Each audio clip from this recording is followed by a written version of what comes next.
Well, hello again, everyone, and welcome to another episode of the Experience Maker live show. My name is Dan Gingiss, customer experience speaker, coach, author, and podcaster, and I am so excited to have you here this week and every week on Thursdays at noon Eastern, where we bring you amazing people that I am fortunate enough to get to interview and talk about the relationship back to the customer, which really I am amazed every industry has these days. And we're going to touch on a new industry today in just a second. First, I am excited to announce that due to popular demand, my new book, The Experience Maker, is now available in audiobook format. I am not an audiobook listener myself, but man, there's a lot of you out there that are, because I got a ton of requests for it. So it is now available for download as an audiobook, ebook, paperback, hardcover, whatever way you like to consume content. I'm here for you. That's my job. So I am super excited to introduce today's guest. She is a national media expert. She is an Anchor alum of CNN Headline News, MSNBC, and NBC News.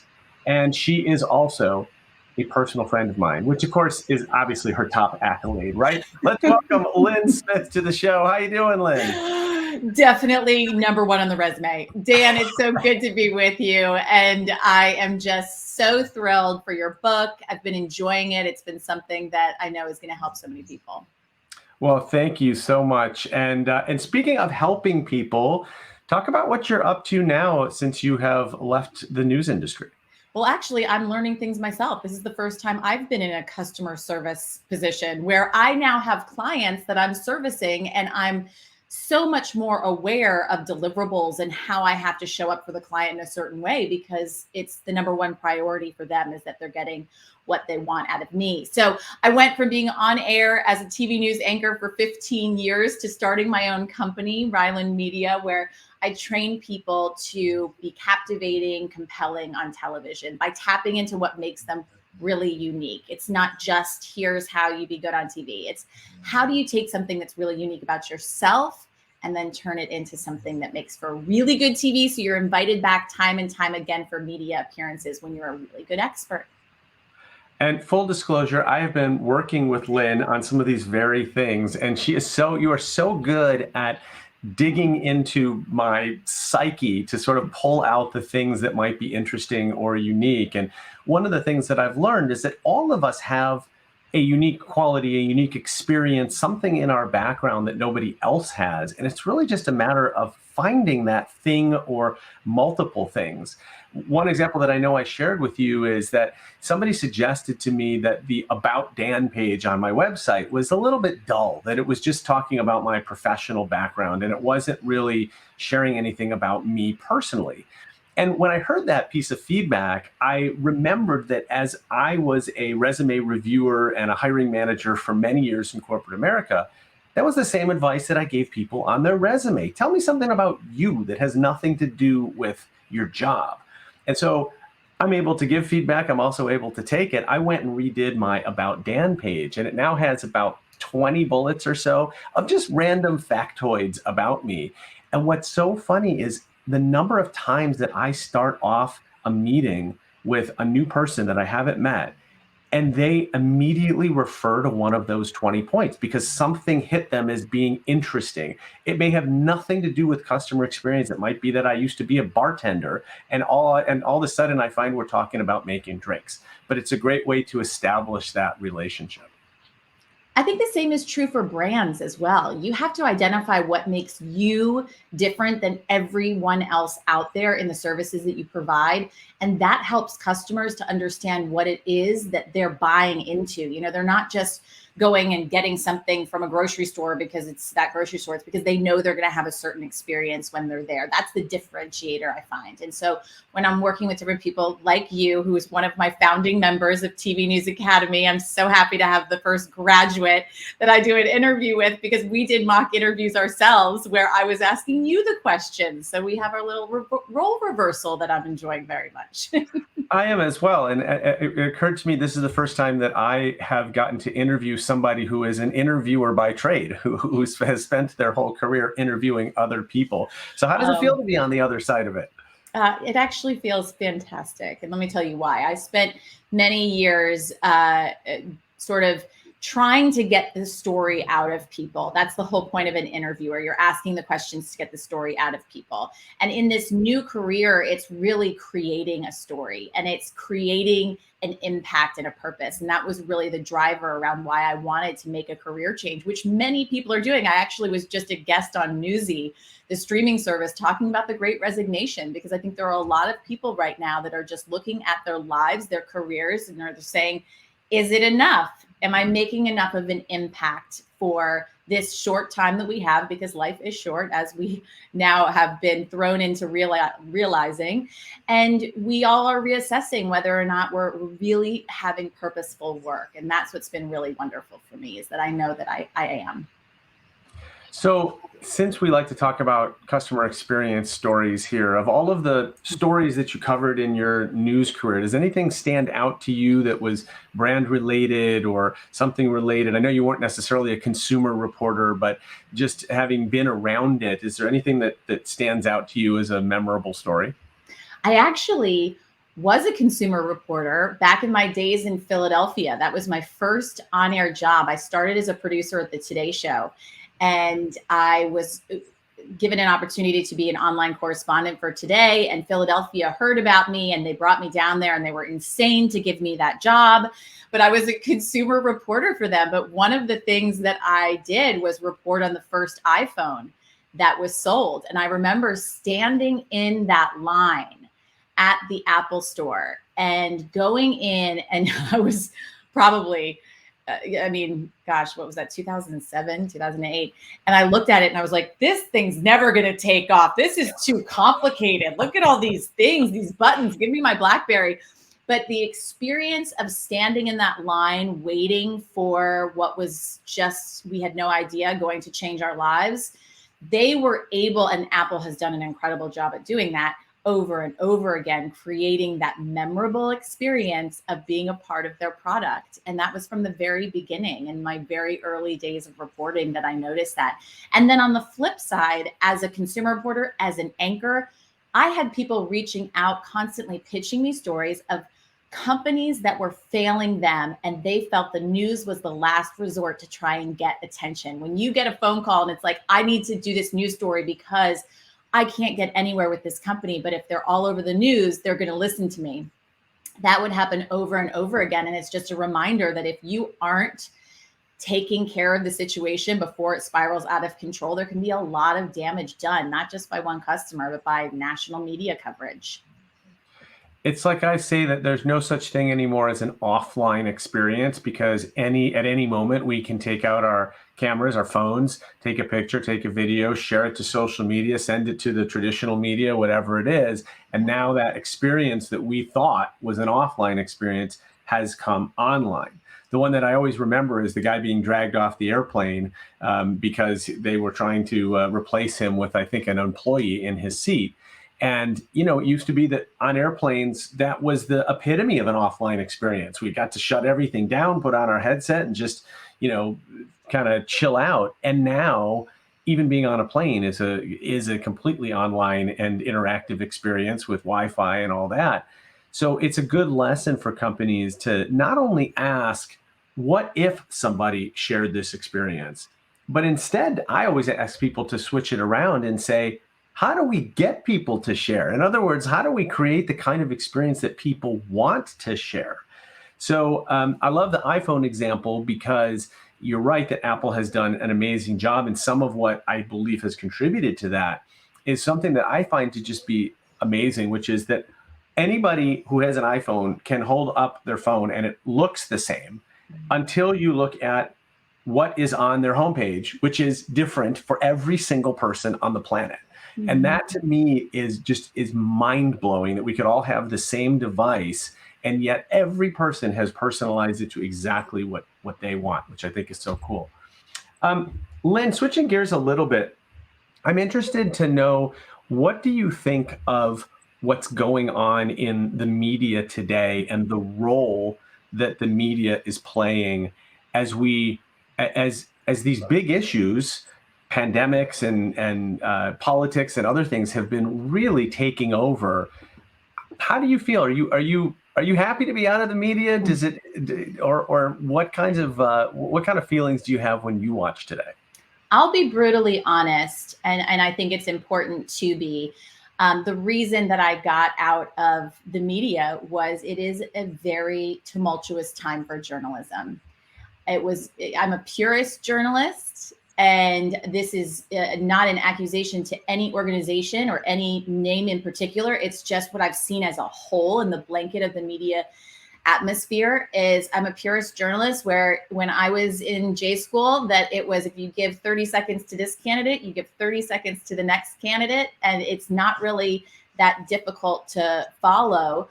And I've just seen it transform and morph, and everybody has their opinions on what that should be and what it shouldn't be. For me, it just, I knew wasn't right for me, and I knew there were other ways for me to make an impact. So I also am able to now spend time with my children. I was a morning news anchor, out the door at 5 a.m. That wasn't possible any other time in my life. And so to be able to have that freedom, now I sit and I see a breaking news story, and the first thing that goes through my mind is, thank goodness I'm sitting here on this couch and not in a studio. And I think that's when you know that you've made the right decision. So I don't know if I've shared this with you, but I was a student journalist at the University of Pennsylvania. I worked for the newspaper both as a reporter, where I wrote more than 250 stories, and then also as an editor. And I'm now on the board of directors of that newspaper, which is an independent corporation from the university. And so I get to see inside and the struggles that the paper is having, as almost all media is having, in terms of attracting advertising and keeping a media company as a going concern. So talk a little bit about, either in your own experience or just from your perspective, what do media companies do, maybe in particular print media, to stay relevant and to stay profitable, so that we don't look 20 years from now or even less and we've lost some of these major institutions? Yeah, I think the same is true for cable. They're looking at that now with streaming. It's, how do we adapt? It's something that the question has been being asked for about 5 years now. And everybody would always say, well, if you have the magic bullet answer for how we're going to adapt, then you're going to be the billionaire. And nobody had it. The pandemic, I think, pushed everyone to figure it out, because streaming became so relevant as a result. So what would have taken probably 10 years, maybe, for cable companies to adapt to, I think has taken 10 months. For print, unfortunately, now everyone's having to get eyeballs in such a bigger way. It's how do we try and have people click? And so I think that's changed what type of news we're seeing. Some of those really important stories are not being talked about because they might not get as many eyeballs. And I had a call with a doctor this morning who is a fierce advocate for mental health in teens. And it's something that I really feel passionate about. So we're talking about sort of ways to get her story out there. And it's like, this is not something that anyone's talking about, that the suicide rate for teens has just skyrocketed. Yet it's not going to be the click that a lot of organizations know is going to make them the most money. It's become a business. And I think that that's something that's going to be challenging to figure out. What's the great balance of needing to pay the bills and needing to inform the public? So one of the models that seems to be emerging is this nonprofit model, or perhaps a hybrid model. So I'm thinking of an organization like a ProPublica, which is a nonprofit model. In Chicago here, it was just announced that the local NPR station and the Chicago Sun-Times were going to merge and collect their resources together and become a nonprofit organization. How do you feel about that? And do you think that might be one of the ways that that journalism survives? I think that is really, that's keeping it purist. I just don't, I don't know about the eyeball potential. It's not the millions of viewers. The race is still going on. And I do believe the audience is craving it. What I've heard from so many people over and over again is, I don't watch the news anymore. I mean, Dan, how many times have you heard people say that? I don't watch it. So it's an untapped market, nobody's doing it. If you can promise the reader or the viewer that you are going to give them no nonsense full story, because they're savvy, they know whether or not they're being given a biased view on something. And if it supports their view, they're all in. If it doesn't support their view, they're changing the channel. And if you can really deliver an unbiased news, there is an untapped market. And I do believe that there will be success. It's just no one has really figured out that model yet and where to put all of those millions of eyeballs into. So what about the fact, and you, I have seen you in action and you were terrific at what you did. What about this difference between what news used to look like, which was an anchor telling us a story, giving us the facts, allowing the viewer to sort of decide for themselves. And now what I would say both CNN and Fox News have popularized, which is really, we're not going to actually read the news anymore. We're just going to put a bunch of talking heads around a table and we're going to discuss. And to your point, essentially, we're going to discuss on one side of the aisle or the other. That's the channel that you're tuning into. Tell me about what's the impact of that in terms of getting the important stories out there that ultimately end up ignored. I would love to also hear from people who are watching as far as what their response has been, in especially our generation, right? Like we grew up watching the best of the best when it comes to journalism. I remember, watching Tom Brokaw with my parents every night at 6:30. And that was what, you got the best of the best when it comes to facts. And I think, every company right now is struggling with the idea of what their facts are, right? I mean, what argument they're going to make and whether or not people are going to stay in the seats and keep the TVs on long enough for the ratings to be there. And so, it's just going to be driven by the viewer. They have the influence because they have the remote. And it's going to be really, I think, pivotal in these next 6 months to a year in the transition to streaming, the transition to some of these ideas of merging companies and nonprofits, and how this lands, not just for the companies, but for the viewer who feel that they want these stories that you're talking about, the ones that aren't being addressed. I want everyone to be leading their broadcast with the suicide rates in teens just going through the roof as a result of social media and the pandemic.